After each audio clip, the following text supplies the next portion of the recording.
Hi, everyone. My name is Kiana Donato. I'm representing the University of Arizona today in our Diva La Paz program. Diva La Paz is an incredible program, and I'm so excited to get to be able to share it with all of you today. So let's get right into it. Like I said, hi, I'm Kiana. I use she, her, hers pronouns. I'm a third year animal science major here at the U of A. I'm the former NCC and currently a resident assistant. I fell in love with housing when I first stepped on campus and haven't been able to leave since. So I'm really happy to be here. So just to jump right in, the program originated in 1996 when Colonia de La Paz opened. Colonia de La Paz is a residence hall where Diva takes place every year. It's actually the longest running social justice program in the entire state of Arizona, which is super cool. We draw a pretty big crowd every year. And then the Diva program was met with a lot of resistance and discrimination the first year that it presented on campus. The way the La Paz courtyard is set up, there's a balcony surrounding where the runway is. And when it first started, there were people up there who were like throwing food at the dancers and the female illusionists and, yelling things at them. And it was a really traumatic experience when it happened. And it's grown in the last 25 years to be one of the most celebrated and accepting programs, which is really awesome to see that kind of evolution and where we've come. So, here are just a couple of pictures. At the top, we have Aja. That's our head diva. She's been running the program for the last 25 years. And then here is just some other pictures of the divas from our Divas in Color program, which is this one is focused on. Every year we pick a new theme. This is focusing on our Diva La Paz Divas in Color, which focused on people of color in the LGBTQIA plus community and the different discrimination that they face that might be different from the rest of the community. So just a little program overview. Like everyone's been saying, Diva La Paz is a female illusionist show, and it brings awareness to issues affecting the LGBTQIA plus community. It creates a safe space for students. It's very like an accepting environment, and it makes people like the energy is really high in the room, and it's a really cool experience to get to be there. It's very bold. It's very unapologetic. There isn't necessarily a warning. Aja will just jump right into it and say things that are just blunt and bold and catch you off guard, and then you forget that you're like on a public college campus, and for a second you're like, whoa, can she say that? And then you're like, yes. And it's amazing, and it's part of what makes the program so special is that it is just so uncensored and so raw that it like shows you what like drag is and what that community is like. So the show has four main parts. It starts with the Pride Walk into the Pride Room. This is our major educational component. This is where you get to see the flags of all the different LGBTQ, all the different flags that represent the community down the hallway. And then if you choose to, you can like take a sticky note and put it into the flag that like makes like the most sense for you or fits you the best. It walks into the Pride Room. The Pride Room is like the staple of this program. It has a history line of LGBTQI plus rights, and it'll show you like when people in the community earn the right to vote versus like where other people earn the right to vote. And it really brings to light a lot of the discrimination that the communities face that we might not notice and we like might overlook.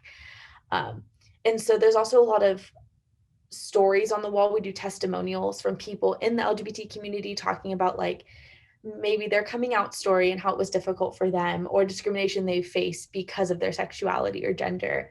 And so that like covers the entire room, and it's absolutely incredible.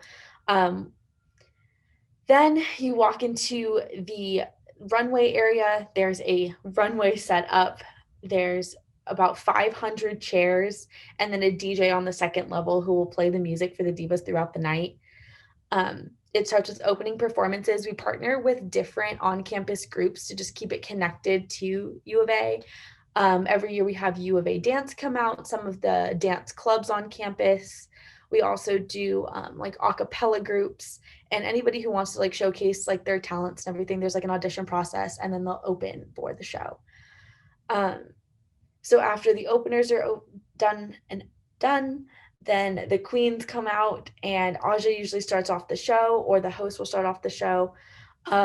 without any like words. The music just starts playing, and it's like your first like experience with the queens doing their thing. And so they're dancing and all they're singing and doing all their things, and we're just kind of getting into the groove of the program. And then after the first dance is over, then we'll kind of introduce the program and talk about that. um, at the end of the show, there's also a Q&A period. And this is really essential to the educational aspect as well, just for the fact is it like lets people ask the questions that they might not be comfortable asking usually, because it's such like a very open environment and the queens will answer literally anything. So it really helps people with like their curiosities and everything, just to hear like Diva's point of views. And then again, just some more pictures, two of the dances, and then on the bottom, that was just the crowd from that year. So the major goals of Diva every year is first and foremost education.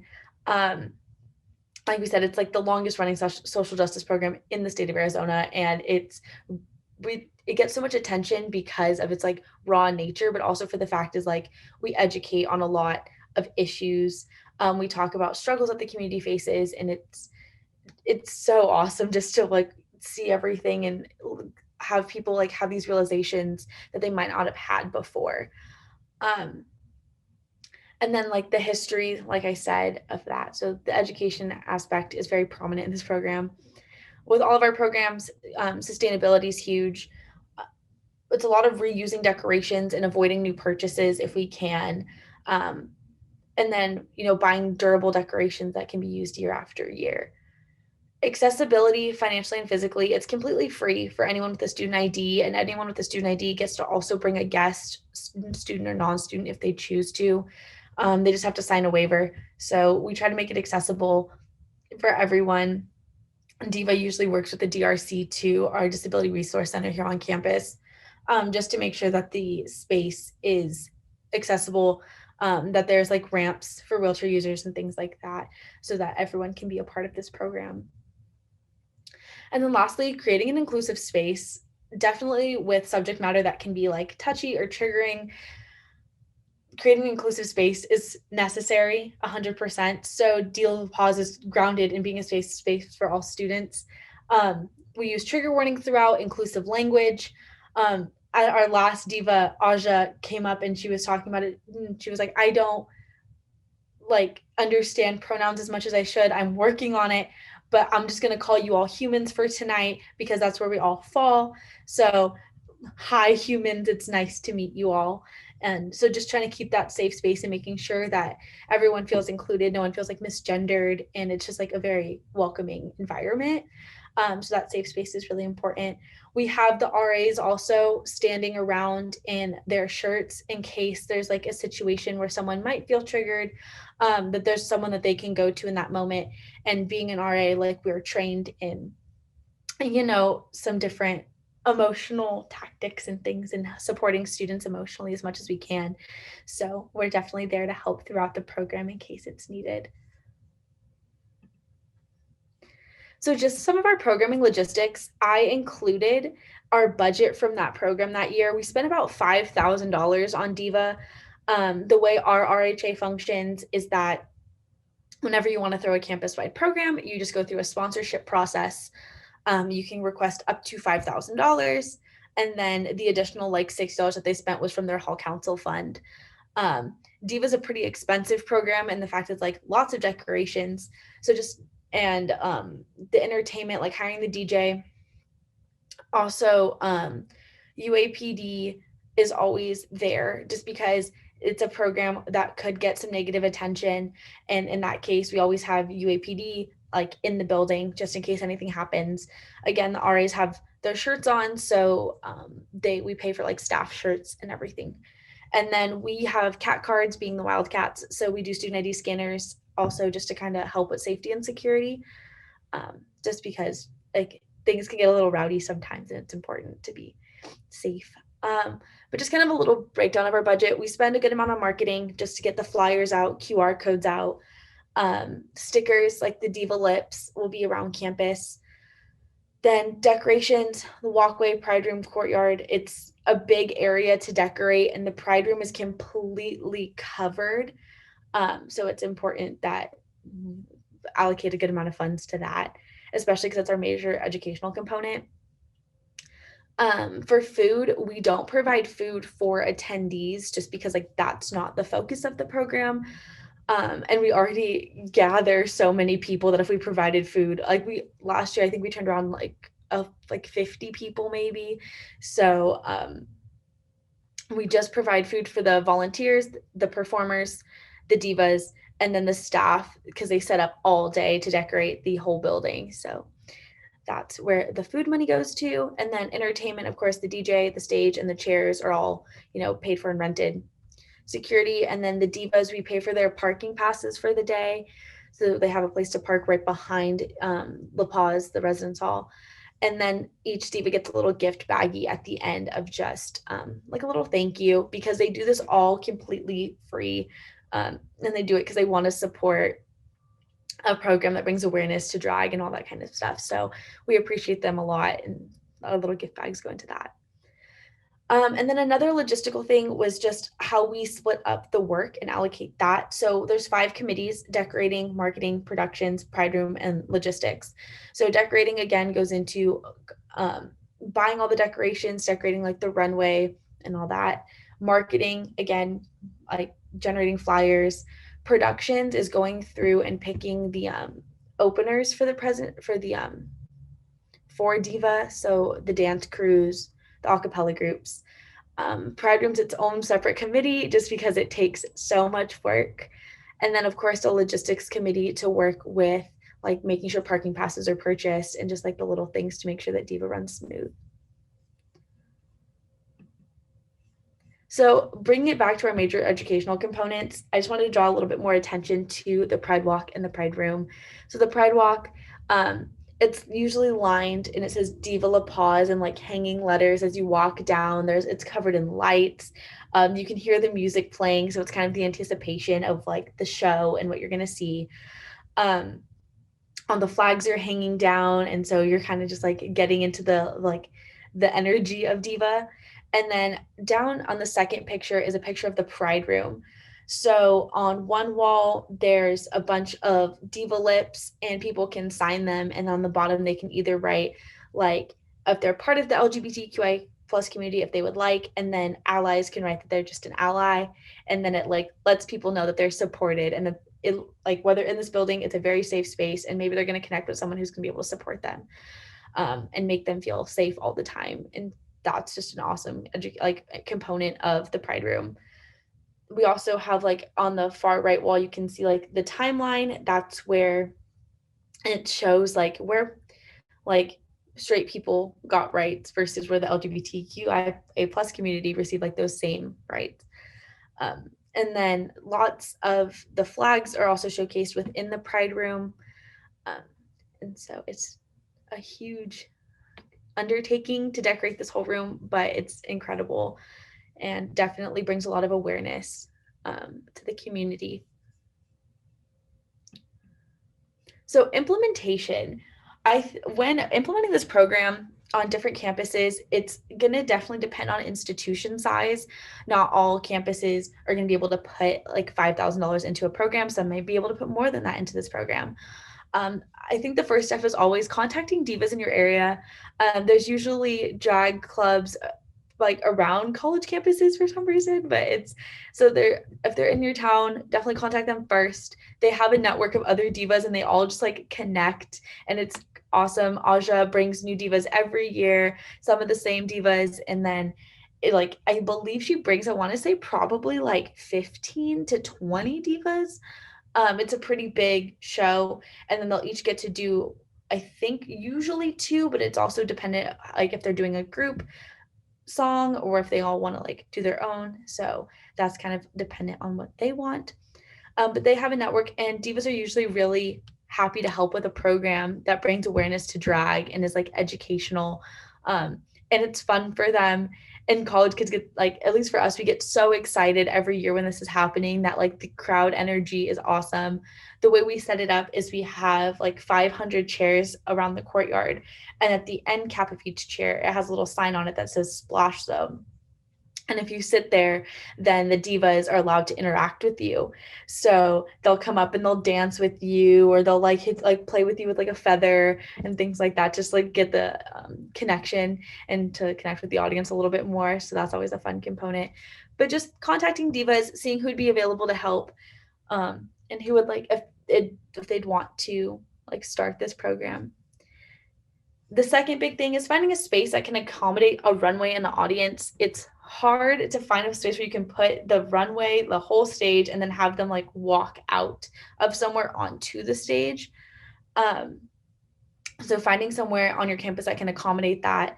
It's also important to keep in mind that this program gets really loud between the music and the screaming and all that. So for us, we have to get like noise waivers when we're being this loud, like in a building or on like a residence hall street. So that's what we do. So just finding a space that works for your campus. Forming a team of hall council. So for us, each of our res halls has a hall council, and then forming the team with hall council, RAs, pro staff, and then a head diva. So the importance of a head diva is that like they're able to connect with the other divas, and they'll handle all of the like diva portion. So they'll handle costumes, making sure that that everything they need is in their back room where they all get ready. So the diva will handle all of that, coordinate with all the divas, make sure that they can all be there at a certain time. And it's like easier to have a one liaison between your staff that's working on the program and your diva, and then you guys can just go back and forth. And I know every year Aja puts in tons of work. She starts meeting with the community director of La Paz usually. And it's at the beginning of first semester, and Diva happens in February every year. So it takes months of planning.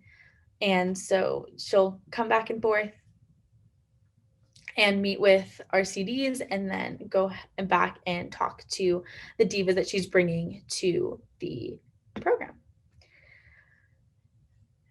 Hall council involvement is also really important, especially when this program is taking place in a res hall. It's a super fun program to get to be a part of. And so we always try to incorporate hall council involvement whenever we have a campus-wide taking place in their res hall. RAs, of course, have a little bit more reach when it comes to being able to do things within the building. So we can help with like security, and we can help with things like that. So having a bunch of RAs on staff is always helpful and able to support the hall council. Usually our RAs are partnered with their hall council just so they can have a support system, because like we've been through the hall council before, and now we're able to support them in what they would like to implement in the hall.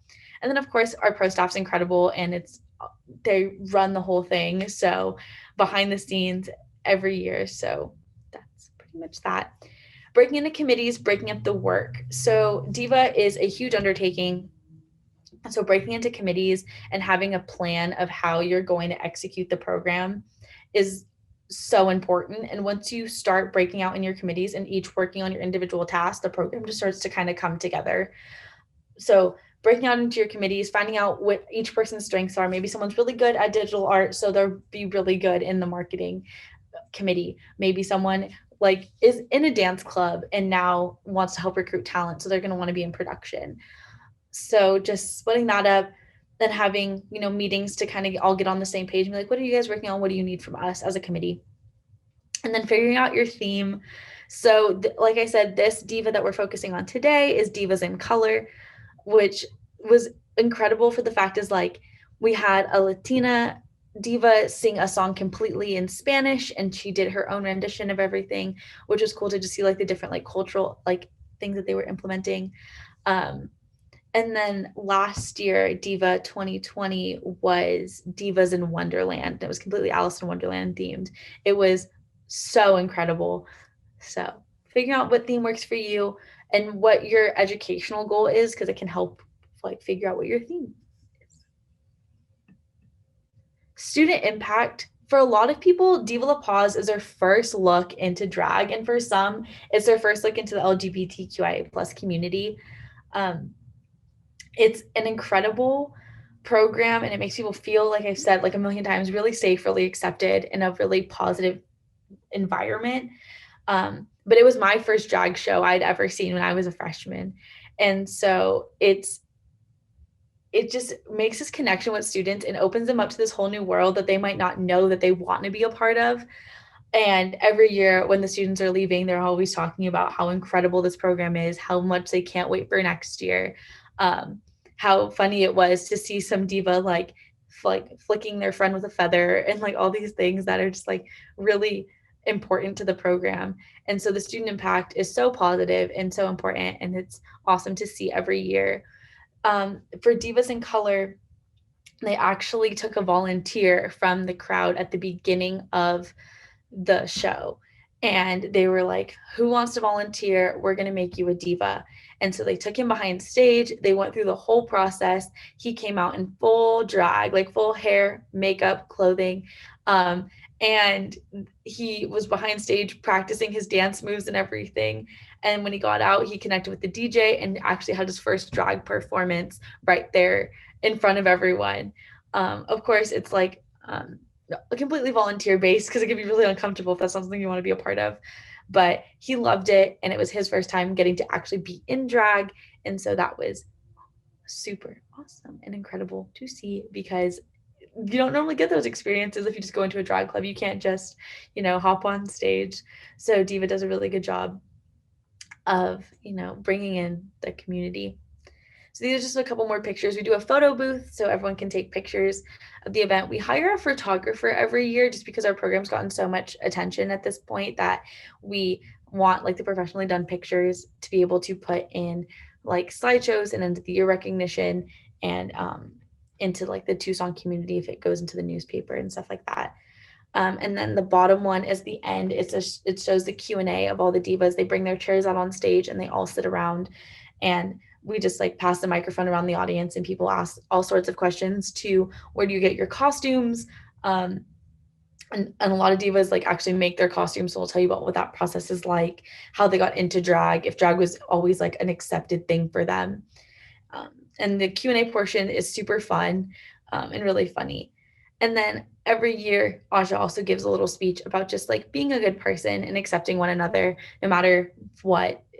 So she'll talk about what it means to, just like love other people, respect other people. And it's like a really heartwarming little like tidbit of information that makes us all just like look at her in like awe just because of all of the incredible things that she does for this program. So yeah. So these are just a couple more pictures of, so like I said, Diva's very uncensored. It's very wild. It's a really good time. But so these are just some pictures of Diva and the different divas doing their performances. So you can just see the crowd is like absolutely going crazy and watching all of this. So yeah. So that's pretty much all the information I have for you all. So if there's any questions, I'd be super happy to take those now.